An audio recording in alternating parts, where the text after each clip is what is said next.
Kami tahu Engkau baik, Engkau sungguh baik, dan Engkau sangat baik dalam hidup kami. Kami ada sampai hari ini karena kemurahan Tuhan dan karena kebaikan Tuhan. Karena itu pada malam ini Tuhan, ajarkan kami kebenaran firman-Mu, agar kami bukan saja menjadi pendengar firman, tapi juga menjadi pelaku-pelaku firman bagi kemuliaan nama Tuhan Yesus Kristus. Urapi hamba-Mu yang tidak ada apa-apanya ini, karena aku hanya alat-Mu yang siap untuk Kau pakai Tuhan. Bicaralah kepada kami Bapa, di dalam nama Tuhan Yesus Kristus, kami siap untuk mendengarkan firman-Mu. Haleluya. Amin. Salam saudara, bersyukur buat hari yang Tuhan berikan bagi kita. Kasih setia Tuhan selalu baru setiap pagi, amin. Hari ini kita melihat kemurahan Tuhan dalam hidup kita. Dan saya percaya saudara bisa merasakan kasih setia itu hari demi hari, minggu demi minggu, dan bulan demi bulan. Bahkan sampai akhir hari ini, hampir di akhir tahun, kita masih melihat kemurahan Tuhan, amin. Kita akan belajar firman Tuhan. Kita sudah masuk di Matius pasal berapa? Lihat.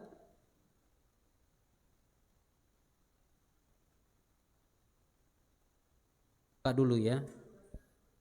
Matius 16 ayat yang ke-21.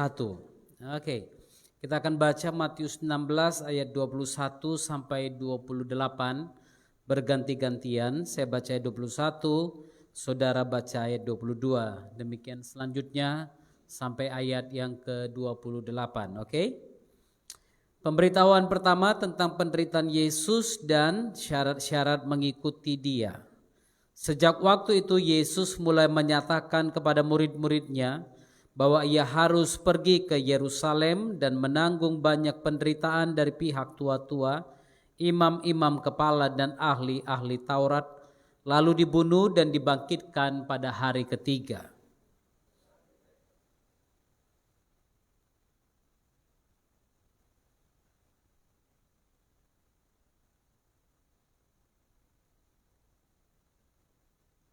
Maka Yesus berpaling dan berkata kepada Petrus, "Enyahlah iblis, engkau suatu batu sandungan bagiku, sebab engkau bukan memikirkan apa yang dipikirkan Tuhan, melainkan apa yang dipikirkan manusia."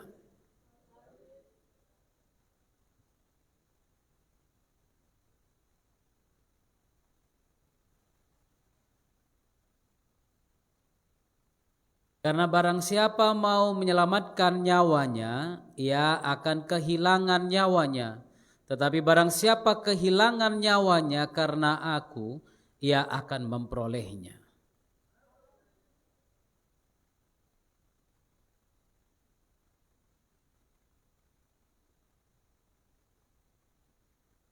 Sebab anak manusia akan datang dalam kemuliaan Bapanya diiringi malaikat-malaikatnya. Pada waktu itu ia akan membalas setiap orang menurut perbuatannya.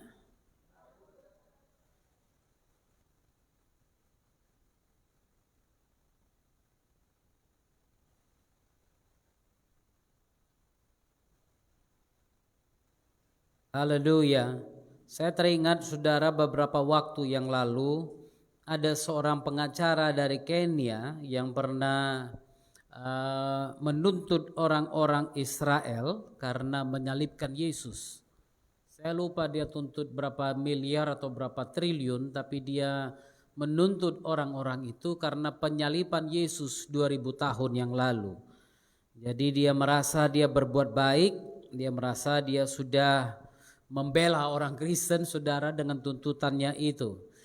Dan saya nggak tahu apakah tuntutannya dikabulkan, tapi saya rasa nggak dikabulkan karena saksi-saksinya udah nggak ada.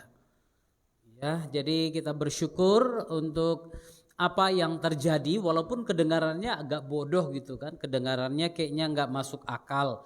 Ngapain sih tuntut menuntut gitu kan? Tapi itu bisa terjadi, saudara, dan saya percaya itu sekaligus untuk membuktikan bahwa apa yang disampaikan firman Tuhan adalah kebenaran bagi kita. Baik, kita akan lihat sebentar dari ayat 21, sejak waktu itu Yesus mulai menyatakan kepada murid-muridnya bahwa ia harus pergi ke Yerusalem. Anda ingat sejak waktu apa itu kira-kira? Ada yang ingat waktunya waktu apa? Sebelumnya Yesus mengajarkan tentang apa? Yesus katakan apa kepada mereka? Apa yang dinyatakan Tuhan kepada Petrus? Lah, tadi gayanya Matius 16, 21, padahal di atasnya apa yang kita bahas minggu lalu lupa. Sebelumnya Yesus memuji Petrus karena satu penyataan yang disingkapkan kepada Petrus. Apa itu? Petrus katakan, apa yang engkau katakan tentang aku ini? Yesus bertanya kepada murid-muridnya. Petrus menjawab, engkau adalah Mesias, anak Yahweh yang hidup. Itu sebabnya Yesus katakan, bukan bapamu Petrus yang mengatakan, tapi Bapakku yang mengatakan. Saudara perhatikan di sini, dulunya Yesus tidak secara terang-terangan menyingkapkan apa yang akan terjadi kepadanya. Tapi perlahan-lahan sampai di batas di mana Petrus menyatakan siapa dirinya. Di sini Anda bisa melihat bagaimana Yesus mulai menyatakan apa yang akan terjadi dengan dia. Kenapa saudara? Kenapa sekian waktu Yesus memakai perumpamaan-perumpamaan, tapi kemudian di sini tiba-tiba Yesus sudah berbicara secara belak-belakan. Di sini Yesus katakan bahwa ia harus pergi ke Yerusalem dan menanggung banyak penderitaan dari pihak tua-tua. Kenapa saudara?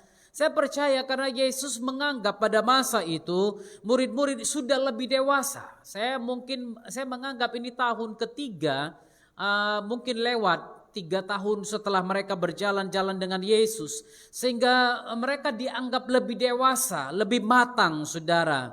Haleluya. Anda tidak bisa terus-terusan minum susu, Anda harus mulai makan makanan yang keras. Itu sebabnya mungkin selama sekian tahun kita sudah menjadi Kristen dan tidak pernah memakan makanan yang keras. Makanan keras itu bagaimana saudara? Makanan keras itu sesuatu yang Anda harus terima walaupun rasanya gak enak. Ya. Anak saya yang nomor 2, Justin itu paling susah makan daging saudara. Tapi kalau KFC dia senang makan. Yang gitu-gitu yang rapuh, yang enak kunyahnya, yang rasanya enak dia bisa makan. Tapi kalau daging dia malas makan. Lebih baik nasi pakai sup begitu aja dia bisa makan. Karena apa? Ada kalanya pada waktu anak-anak beranjak dewasa, dia malas mengunyah makanannya. Sama dengan orang Kristen, banyak orang Kristen yang semakin dewasa, tapi itu susah untuk memakan makanan yang keras. Kenapa? Selama ini pendetanya bilang, kalau ada apa-apa panggil saya, tenang aja, saya datang kapanpun kau mau saya datang. Ya kan? Kalau ada apa-apa, oh jangan ragu-ragu, telepon saya jam berapapun saya akan datang, gitu kan? Waduh, mungkin pendetanya bilang, wah, ya pokoknya pendetamu itu paling baik sedunia lah. Ada apa-apa, ya udah, nggak usah cari orang lain, pendetamu ada. Saudara, kadang-kadang orang dinabobokan dengan hal-hal yang seperti ini, sehingga akhirnya jemaat itu tidak sadar bahwa dia seharusnya mulai menjadi orang Kristen yang dewasa. Dalam segala hal tidak bergantung kepada pendeta, dalam segala hal tidak sebentar-sebentar telepon pendeta. Itu sebabnya Ibrani pasal yang kelima, kita lihat sebentar. Ibrani pasal yang kelima ayat 13 sampai 14. Ibrani 5, 13, 14. Ayat 12 lah kita mulai. Sebab sekalipun kamu ditinjau dari sudut waktu, sudah seharusnya menjadi pengajar. Kamu masih perlu lagi diajarkan asas-asas pokok dari penyataan Tuhan. Dan kamu masih memerlukan susu, bukan makanan keras. Sebab barang siapa masih memerlukan susu, ia tidak memahami ajaran tentang kebenaran. Sebab ia adalah anak kecil. Betul kan? Anak kecil kan masih harus dimanja-manja. Anak kecil kan masih harus dibilang bapakmu superhero. Waduh, senang kali dia. Ada apa-apa panggil bapak gitu kan. Ada apa-apa jangan takut bapak datang gitu ya. Itu sebabnya seorang anak selalu mengidolakan bapaknya. Karena apa? Dia anggap bapaknya Superman. Kalau bapaknya ada, semua bisa diselesaikan. My father is my superhero, ya kan? Nah, itu sebabnya saudara, ada anak-anak yang tidak menjadi besar, yang tidak menjadi dewasa. Karena seseorang yang dewasa atau seseorang yang matang itu berarti dia siap menerima kebenaran. Dia siap menerima fakta bahwa hidup ini keras memang. Dia siap menerima kenyataan bahwa hidup ini tidak segampang yang dibilang bapaknya dulu. Ya kan? Mungkin ada bapak-bapak, ibu-ibu yang menyembunyikan keadaan yang sebenarnya. Ada apa-apa bapaknya bilang, udah tenang aja nanti bapak yang urus. Padahal bapaknya pun setengah mati. Ada saatnya seorang ayah atau seorang ibu harus mulai menunjukkan dunia yang sebenarnya kepada anak-anaknya. Setelah mereka mencapai kematangan, kedewasaan, maka dia akan siap terima fakta itu. Karena itu jangan selalu menyembunyikan kebenaran dari anak-anak Anda. Nanti Anda yang akan susah. Kadang-kadang ada anak-anak sudah usia yang seharusnya pantasnya sudah membantu orang tua. Tapi di usia itu dia belum membantu orang tua. Dan salahnya orang tua selalu bilang, udah kamu di rumah aja, aku masih bisa cari uang bagimu. Itu salah. Saya minta maaf, saya katakan itu salah. Anda harus mulai terbuka kepada anak-anak Anda. Biarkan dia alami hidup yang keras. Supaya dia tahu dan dia siap bagaimana masuk dalam dunia yang keras kalau Anda tidak ada. Itu sebabnya Yesus menunggu sekian lama. Dan Yesus katakan sekarang saatnya. Kenapa? Petrus sudah mengalami penyingkapan. Petrus sudah mengalami pewahyuan dari Bapa. Setelah seseorang menjadi dewasa, barulah dia siap menanggung apapun goncangan yang datang padanya. Ingat saudara, saya sampaikan kepada Anda sekali lagi, kedewasaan bukanlah tentang umur. Ada orang yang sudah tua tapi tidak dewasa. Ya kan? Masih cara pikirnya kayak anak-anak. Cara pikirnya seperti orang yang belum dewasa, belum matang saudara. Dia hanya pikir tentang dirinya sendiri. Ada istri-istri yang pikir tentang diri sendiri. Ada suami-suami yang hanya mikir tentang diri sendiri. Dia nggak perlu dengan yang lain. Jadi ada orang yang walaupun sudah tua, tapi cara berpikir tingkah lakunya masih kanak-kanak. Jadi itu sebabnya saya katakan jangan pernah berpikir kematangan bicara tentang usia. Tidak semua orang yang sudah tua itu pun matang saudara. Maturity atau kematangan saya pernah sampaikan kepada saudara. Maturity atau kedewasaan artinya apa? Kemampuan untuk mengangkat beban. Kemampuan untuk menanggung beban. Haleluya. Itu sebabnya kalau seseorang dinyatakan dewasa, artinya dia siap menanggung beban. Ada beban yang satu yang sedang dia kerjakan, ditambah dengan beban yang lain, dia nggak akan hancur, dia nggak akan patah, dia nggak akan rusak. Tapi dia akan siap menanggung beban itu. Haleluya, itulah kedewasaan. Dia nggak akan merengek pada waktu ditambah beban itu. Tapi dia akan semakin membuat dirinya bersiap untuk menanggung beban itu. Di sini Yesus melihat bahwa murid-muridnya sudah siap. Sudah nggak lagi minum susu, tapi sudah mulai memakan makanan yang keras. Ayat 13, sebab barang siapa masih memerlukan susu, ia tidak memahami ajaran tentang kebenaran. Sebab dia adalah anak kecil. Anak kecil nggak mau tahu, dia lompat dari tempat tidur yang tinggi pun dia nggak mau tahu. Dia pikir bapakku ada di bawah kok, gitu kan? Bapakku pasti akan tampung aku pada waktu aku lompat. Nggak tahu bapaknya sedang lihat ke tempat lain, dia lompat jatuh kepala bendol juga. Ya kan? Jadi seorang yang sudah dewasa, dia sudah paham tentang kebenaran. Dia sudah paham apa yang akan terjadi tentang hidupnya. Ayat 14, maka dikatakan, tetapi makanan keras adalah untuk orang-orang dewasa. Untuk orang yang sudah dewasa, yang karena mempunyai panca indera yang terlatih untuk membedakan yang baik daripada yang jahat. Di sini Yesus melihat bahwa murid-murid sudah mulai siap untuk itu. Mereka sudah memiliki panca indera yang baik yang bisa membedakan yang mana baik dan mana yang jahat. Oke, itu sebabnya Yesus katakan di sini kepada mereka secara terang-terangan dia harus pergi ke Yerusalem. Saudara perhatikan ini, dia menyampaikan di mana ia harus mati.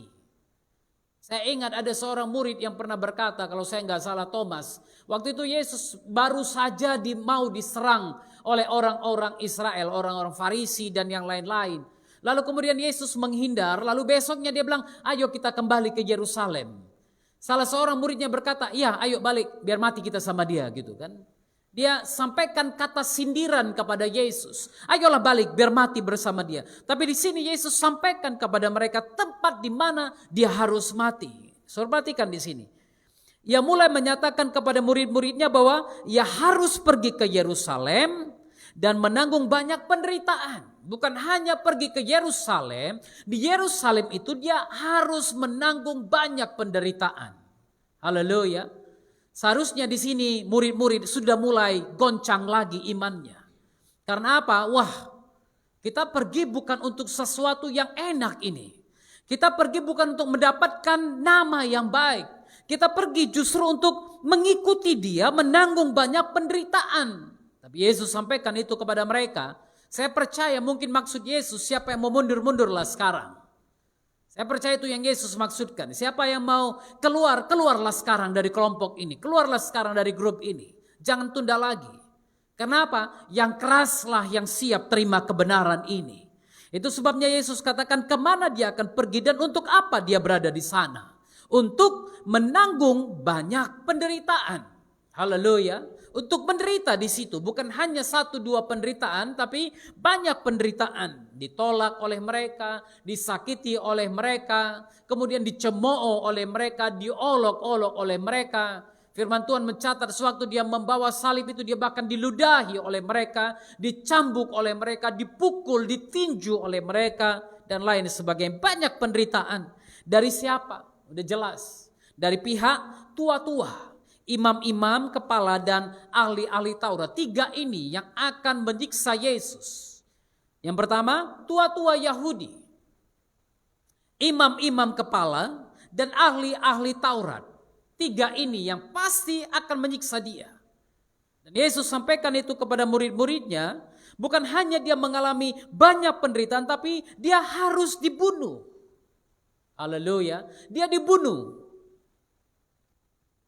Ada orang yang waras, mungkin dengar apa yang Yesus sampaikan, mungkin mereka akan bilang udah saatnya aku mundur dari sini.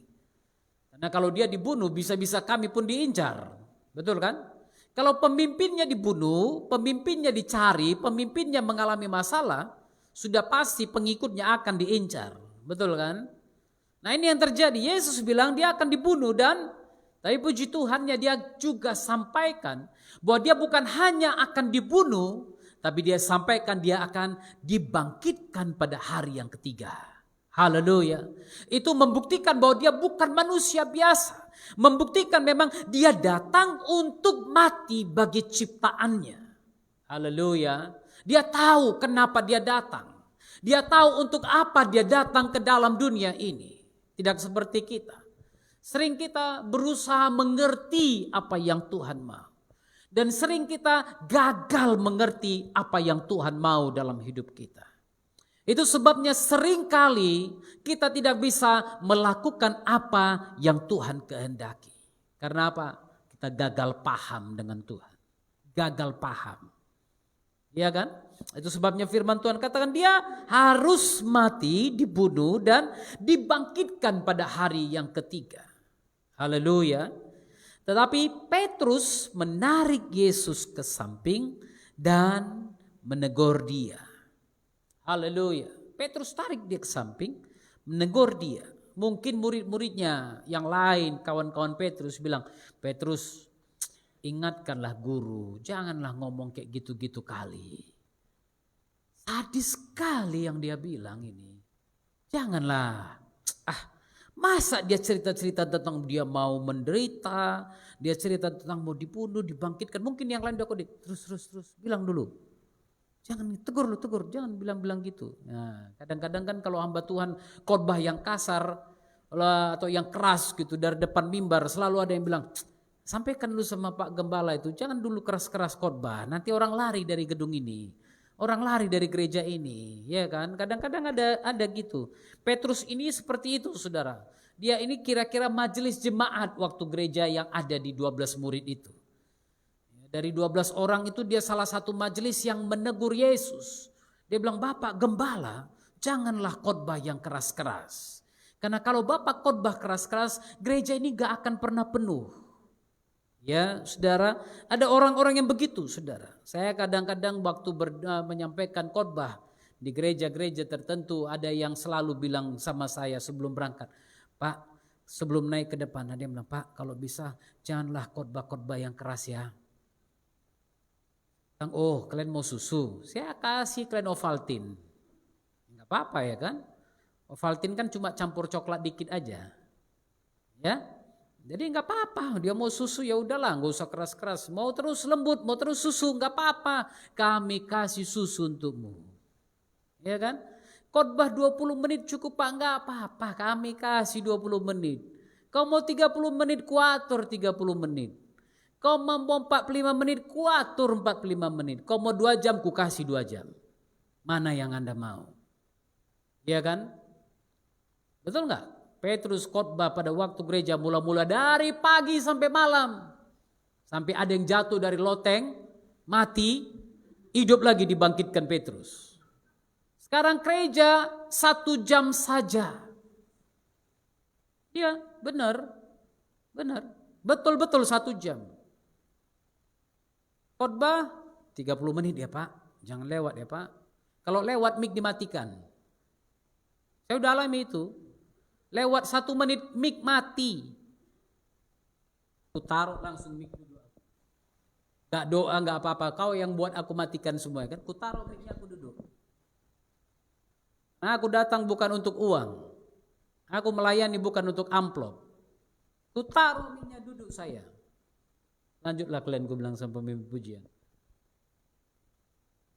Saudara, saya mau katakan saudara, kalau Anda terus-terusan mau susu, Anda tidak akan pernah jadi manusia dewasa.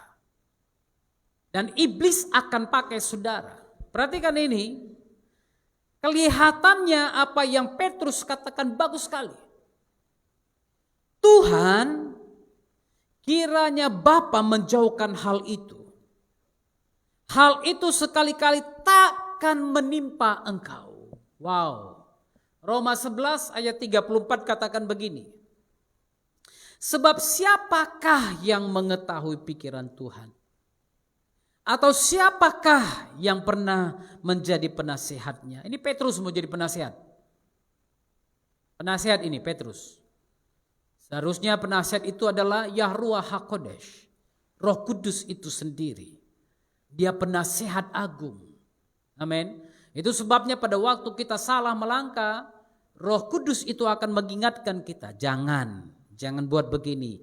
Jangan ke sana. Jangan rusakkan nama baikmu. Jangan. Kenapa? Dia penasehatku.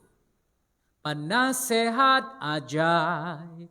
Tuhan yang perkasa. Amin. Namanya disebut penasehat ajaib. Siapa yang mau menasihati dia lagi? Masakan manusia mau menasihati dia?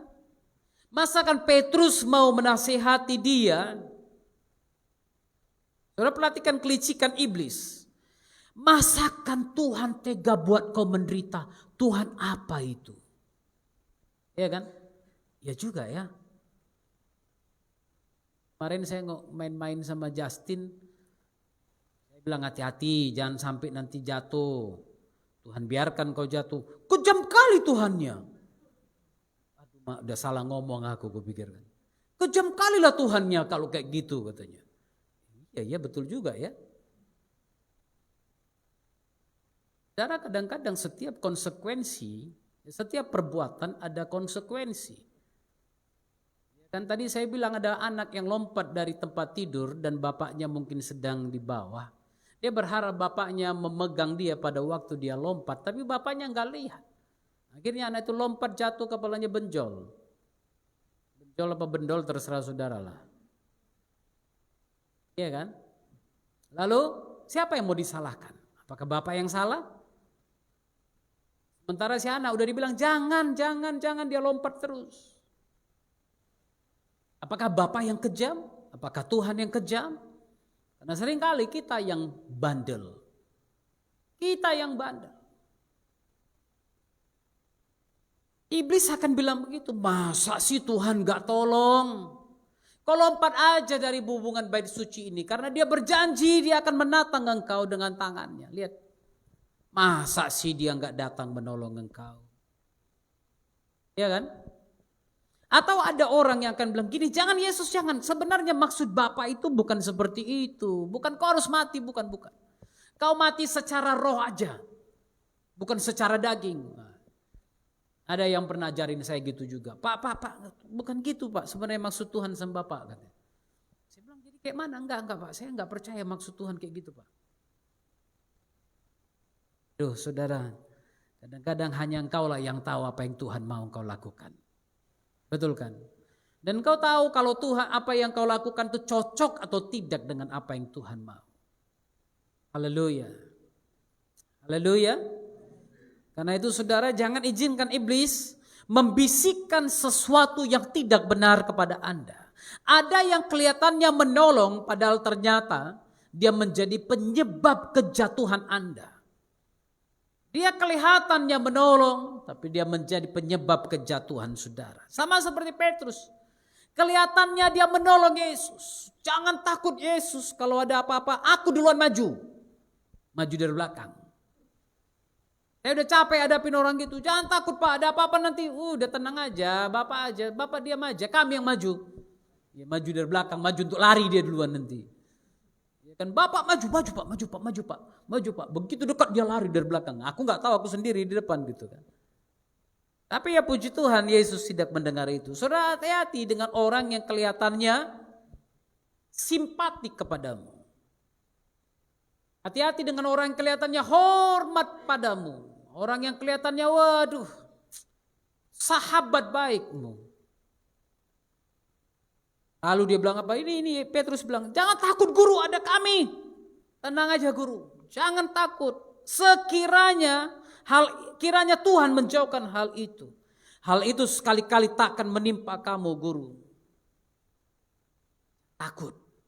Ada aku, Petrus, Yakobus, Yohanes, semua ada di sini guru, tenang aja. Betul juga saudara, waktu Yesus ditangkap, Petrus sambil pisau dia potong telinga seorang prajurit itu.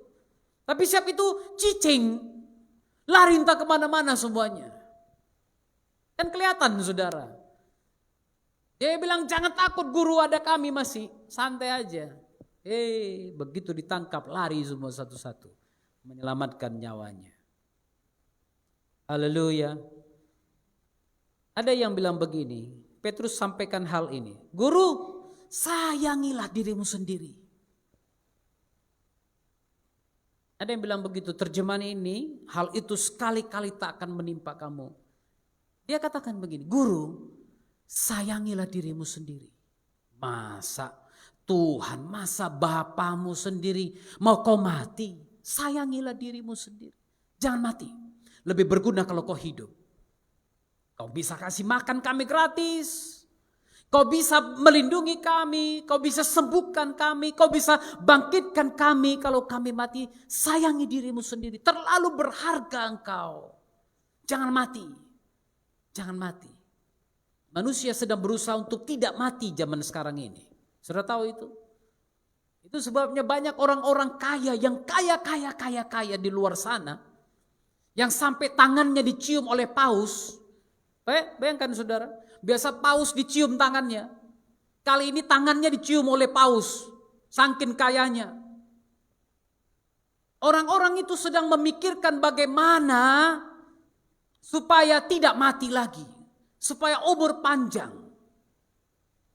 Sayangilah dirimu sendiri, kau mampu, kau bisa, kau begini, kau begitu. Tapi perhatikan, Yesus berpaling dan berkata kepada Petrus, enyahlah iblis. Lah, baru ada penyingkapan. Baru Roh Kudus bernubuat melalui dia. Baru saja dia bilang, engkau adalah Mesias, anak Yahweh yang hidup. Wow. Baru saja bernubuat, baru saja menyampaikan sesuatu pernyataan yang spektakuler, yang begitu dahsyat, yang punya pewahyuan yang luar biasa. Tiba-tiba iblis sudah menyusup ke dalam dia. Iblis masuk dan Yesus katakan, "Anyahlah iblis." Itu sebabnya saya selalu katakan, kalau Anda diurapi Tuhan, bersyukurlah. Tapi jangan bangga dengan urapan yang 1 menit yang lalu.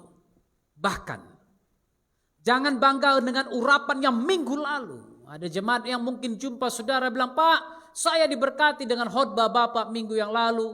Saya diberkati dengan doa Bapak minggu yang lalu. Saya diberkati doa Ibu minggu yang lalu." Berhenti berpuas diri dengan apa yang terjadi semenit yang lalu. Karena dalam 1 menit itu saja iblis bisa memakai engkau lagi. Kalau engkau tidak menjaga hatimu. Hati-hati. Kalau engkau tidak sadar apa yang Tuhan sedang ingin lakukan. Kalau engkau coba-coba menasihati Tuhan. Kalau engkau coba-coba menegur Tuhan atas jalan yang Dia sedang siapkan untukmu. Hati-hati. Perhatikan ini. Engkau suatu batu sandungan, Yesus katakan. Kata yang dipakai Yesus di sini ada skandalon. Asal kata skandal itu dari sini, batu sandungan. Engkau artinya apa? Engkau menjadi batu penghalang dalam pekerjaan Tuhan. Skandalon itu artinya hal-hal yang menyebabkan dosa atau hal-hal yang memberi kesempatan untuk berdosa.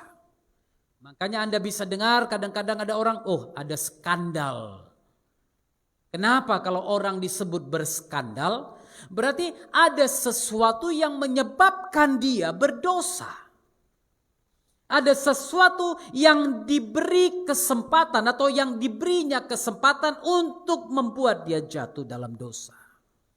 Yesus katakan kepada Petrus, "Engkau adalah sesuatu yang menyebabkan dosa." Pujianmu, pernyataanmu Petrus, sesuatu yang menyebabkan dosa. Pernyataanmu Petrus, sesuatu yang memberi kesempatan untuk dosa masuk ke dalam diriku. Hati-hati. Hati-hati dengan pujian orang terhadap saudara. Hati-hati dengan kata-kata manis yang orang ucapkan kepadamu. Hati-hati dengan teman-teman yang ada di sekitar Anda. Karena mereka bisa saja menjadi skandal dalam hidup saudara. Skandalon. Orang-orang yang menyebabkan dosa dalam hidup. Yesus katakan ini, "Engkau suatu batu sandungan bagiku." Sebab apa? Sebab apa? Kenapa skandal terjadi? Perhatikan Yesus katakan apa? Sebab engkau bukan memikirkan apa yang dipikirkan Tuhan. Skandal terjadi karena yang dipikirkan bukan apa yang Tuhan pikirkan. Ya kan? Kalau aku punya uang, aku tambah istri 1. Ya kan? Kalau aku jadi kaya, aku akan buat begini. Tengok kau nanti, ku habisin kau. Itu skandal. Kenapa? Dia memberi kesempatan untuk dosa masuk dalam dirinya. Ya kan? Lihat aja nanti. Kalau Tuhan berkati aku, kalau Tuhan berkati aku. Kadang aneh, minta berkat dari Tuhan untuk hancurkan orang lain. Ya kan? Itu sebabnya hati-hati dengan ambisi. Betul kan? Ambisi selalu merusak relasi. Hati-hati. Kalau Anda punya ambisi yang salah, maka relasi hancur. Percayalah. Aku kaya supaya aku buktikan sama kalian semua aku bisa. Hati-hati. Kenapa? Yang selalu terjadi dalam skandalon itu adalah apa yang dipikirkan manusia. Bukan apa yang dipikirkan Tuhan. Pemikiran manusia selalu berbenturan dengan apa yang dikehendaki Tuhan. Pasti benturan, saudara. Gak mungkin bisa sama. Ya kan? Karena apa yang dipikirkan manusia kebanyakan tentang kedagingannya. Bagaimana memuaskan nafsunya. Banyak orang yang ketika dipanggil Tuhan menjadi luar biasa takut dan mundur. Kenapa dia takut menderita bagi Kristus? Yang dipikirkannya, apa yang dipikirkan dunia. Ya kan? Dia nggak bisa. Dia nggak bisa memikirkan yang dipikirkan Tuhan. Tetapi apa yang dipikirkan manusia. Karena Petrus bilang, Tuhan, kau sembuhkan orang banyak.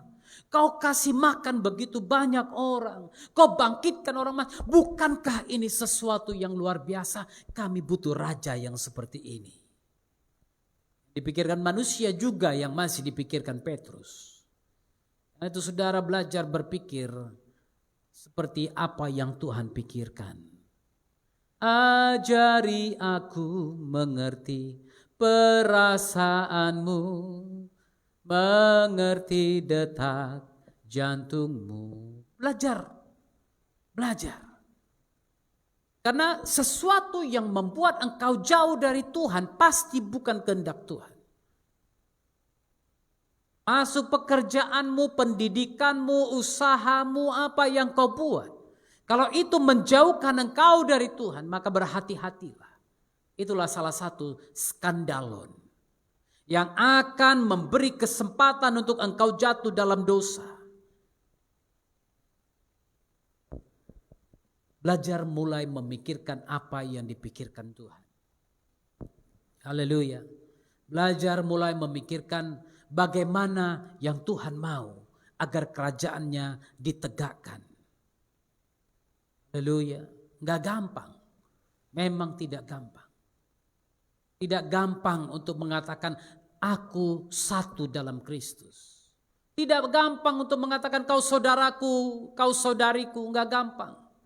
Enggak gampang untuk memberikan hidup Anda bagi orang lain. Enggak gampang. Enggak gampang. Kami sudah mengalaminya. Banyak orang yang kami didik begitu tamat lupa dengan kami. Begitu pergi lupa dengan kami. Enggak gampang untuk begitu terus. Saya tahu ada orang-orang yang kadang-kadang saya cerita dengan hamba Tuhan. Aduh Pak, kalau di rumahku ada 5 orang aja aku udah stres. Di rumahku 22 orang. Kadang aku makan duduk dengan anak-anak santai. Orang ini bisingnya minta ampun macam nyamuk.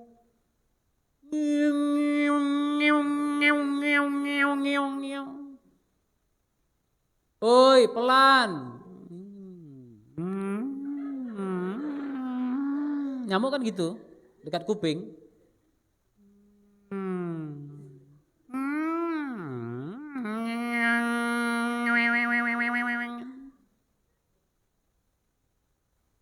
Ada hamba Tuhan yang kadang-kadang dia bilang, aduh Pak nggak bisa Pak. Saya bilang iya, saya tahu bebannya beda memang.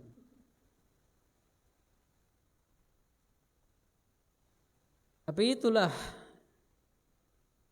yang Tuhan panggil dalam diri kita. Walaupun beda-beda lah ya. Lalu Yesus berkata kepada murid-muridnya, setiap orang yang mau mengikut aku, ya harus menyangkal dirinya. Sangkal diri. Ya kan? Kan enak kalau ada yang buat di Facebook, terima kasih ucapkan kepada Bapak rohaniku yang sudah mendidik aku sekian tahun. Ini enggak dulu waktu sekolah mama bapaknya pun enggak open. Tamat dia, terima kasih Bapak dan Ibuku yang sudah mendidik aku sekian tahun. Bingung juga kita, bapakmu aja enggak pernah muncul, sampai wisuda pun enggak muncul. Tapi yang dia ucapkan terima kasih bapaknya, ya udahlah gitu pun puji Tuhan. Kenapa? Belajar menyangkal diri. Kami hamba Tuhan harus belajar menyangkal diri. Ya kan? Belajar menyangkal diri. Saudara mau lakukan kehendak Tuhan, memang kadang-kadang kebijakan yang Anda ambil adalah kebijakan yang tidak populis, yang tidak dikenal, yang enggak awam bagi orang lain. Sangkal dirimu. Dipuji orang, enggak dipuji orang, no problem, biarkan Kristus yang dipuji. Amin. Biarkan salib Kristus yang ditinggikan. Oh, udahlah, gak usah lah. Menyangkal diri itu gak gampang, saudara. Gak gampang. Saya tahu ada orang-orang yang di belakang saya betul-betul ceritain saya, betul-betul bilangin begini, buat begini, buat gitu. Tapi kalau di depan saya manisnya minta ampun.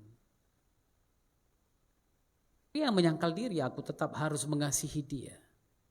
Lihat mukanya walaupun nangis, ku kasih kau dengan kasih Tuhan, haleluya. Sedihnya hati ini, tapi nggak apa-apa. Itulah menyangkal diri. Karena apa? Aku udah beres dengan diriku, no problem. Aku udah nggak butuh pengakuan itu. Apalagi sih yang ku cari? Apalagi yang Anda cari? Umur udah mau masuk 50 kok. Saya udah bilang umur kalau bisa 50 udah lah aku nyangkol-nyangkol aja lah di ladang itu. Iya kan? Gak usah lagi nyari uang. Yang penting untuk makan udah ada, ya puji Tuhan. Ya kan? Setahun sekali bisa ke Hawaii, udahlah gak apa-apa. Kali ke Raja Ampat, kalau nggak Raja Ampat Batu Dua pun bolehlah. Kamar mandi maksudnya. Haleluya, barang siapa yang mau mengikut Yesus, dia harus menyangkal dirinya, memikul salibnya, dan mengikut aku. Amin. Sangkal diri. Sangkal diri. Walaupun kelihatannya memang berat. Walau memang kalau kau ambil ini mungkin orang akan bilang aku orang gagal.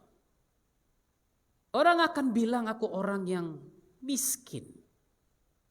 Saya ingat sekali saya punya teman di Jakarta.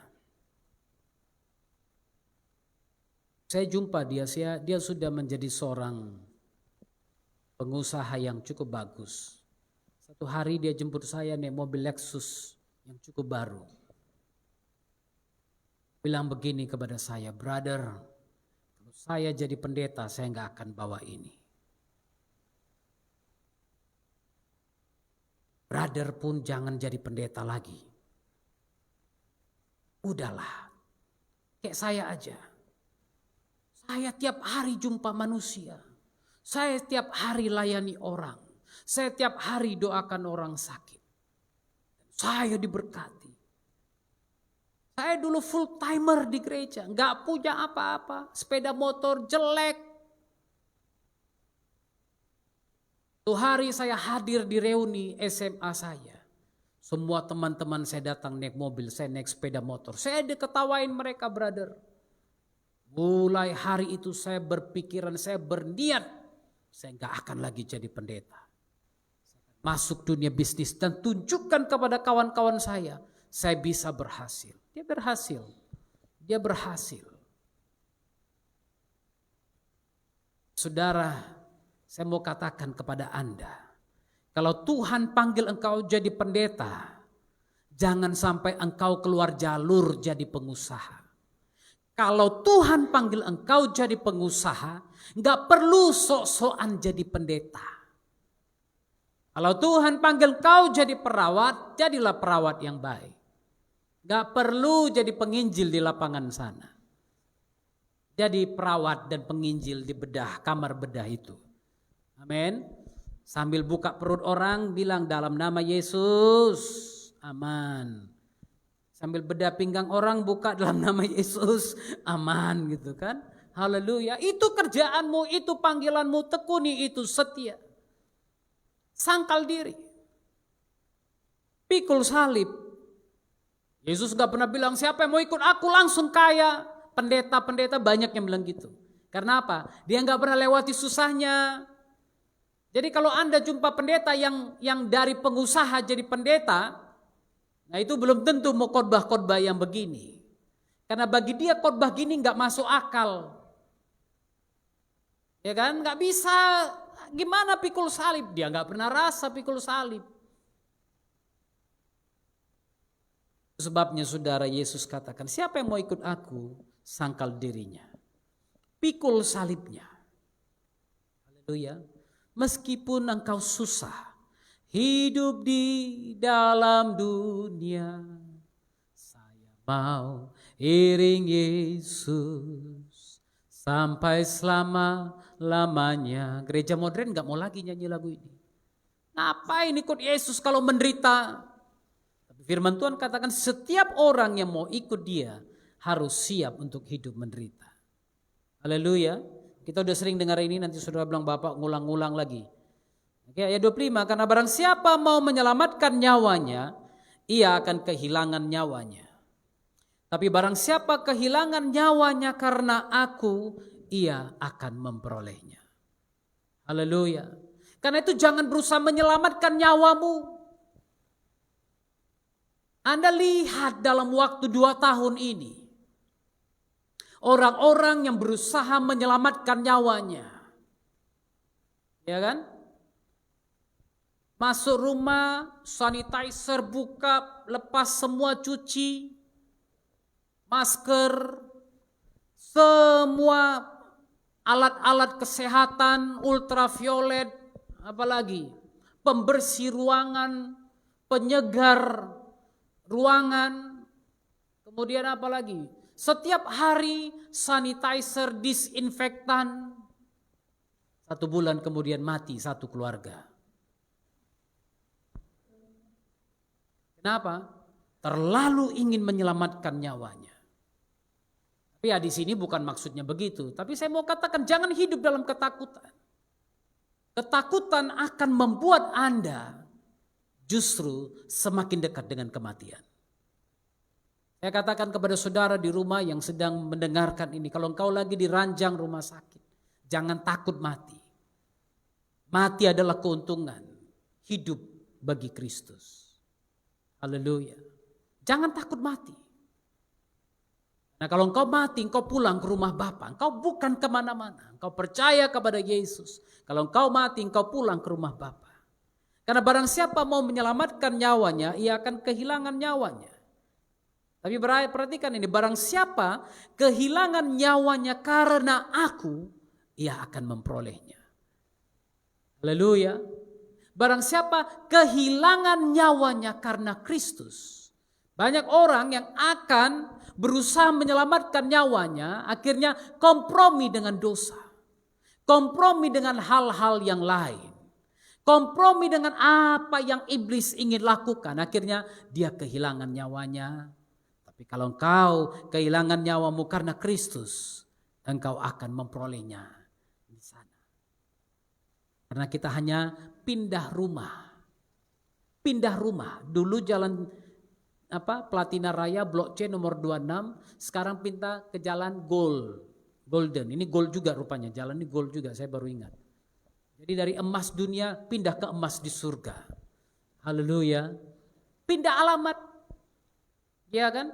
Selama ini kan ngontrak sana, ngontrak sini, nanti rumah tetap itu di sana. Haleluya. Nanti pulang ke sana. Jangan takut. Apa gunanya seorang memperoleh seluruh dunia tetapi kehilangan nyawanya? Dan apakah yang dapat diberikannya sebagai ganti nyawanya? Apa? Saya tahu berapa banyak orang yang siap mengorbankan siapa saja, apa saja demi nyawanya. Betul kan? Anda tahu kenapa banyak orang hilang dewasa ini?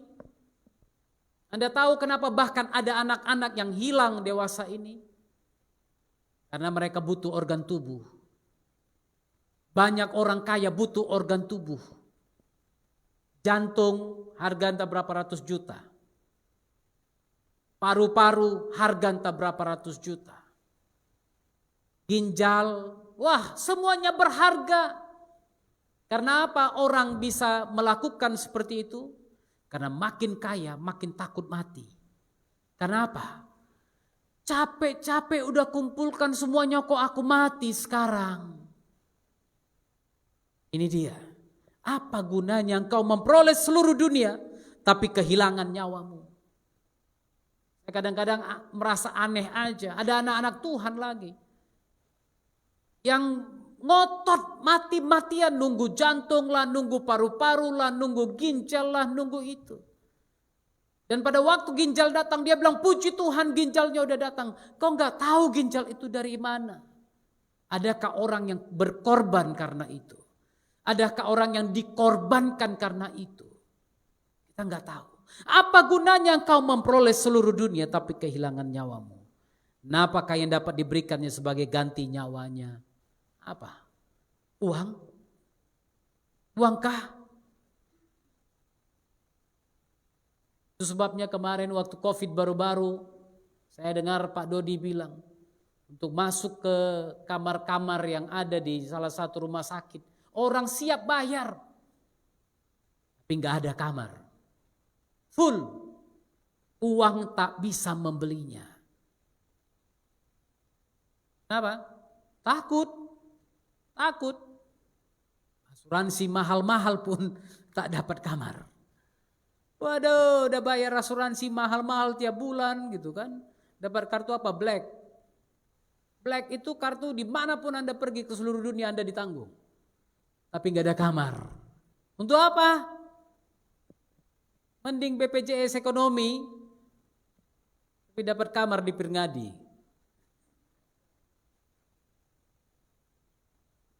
Apa yang dapat diberikannya sebagai ganti nyawanya? Kalau dia punya seluruh dunia pun. Haleluya. Karena itu saudara, jangan hidup karena harta. Jangan hidup karena uang. Jangan hidup untuk uang. Jangan hidup untuk harta. Tapi hiduplah bagi Kristus. Itu sebabnya Yesus katakan sebab anak manusia akan datang dalam kemuliaan Bapanya. Diiringi malaikat-malaikatnya. Pada waktu itu ia akan membalaskan setiap orang menurut perbuatannya. Maka baik atau jahat setiap orang akan dibalas menurut perbuatannya. Haleluya. Aku berkata kepadamu sesungguhnya di antara orang yang hadir di sini ada yang tidak akan mati sebelum mereka melihat anak manusia datang sebagai raja dalam kerajaannya. Haleluya. Saya nggak tahu ada orang yang bilang oh Yohanes itu nggak mati-mati. Yohanes itu yang akan nanti masih hidup. Tapi nggak tahu saudara, yang dimaksud di sini adalah yang Yesus katakan di antara orang yang hadir di sini ada yang tidak akan mati sebelum mereka melihat anak manusia datang sebagai raja dalam kerajaannya. Ada masa di mana pada waktu orang-orang Kristen dikejar-kejar, dianiaya, mereka melihat pertolongan Tuhan. Pada tahun 70-an Nero berhasil menghabiskan Yerusalem. Dan masa-masa itu dianggap sebagai salah satu tanda-tanda apa yang Yesus katakan. Dan salah satu murid ini saya percaya melihat kemuliaan Kristus dalam rangka penyelamatan yang dilakukannya. Haleluya. Karena saudara jangan pernah takut untuk menderita bagi Yesus.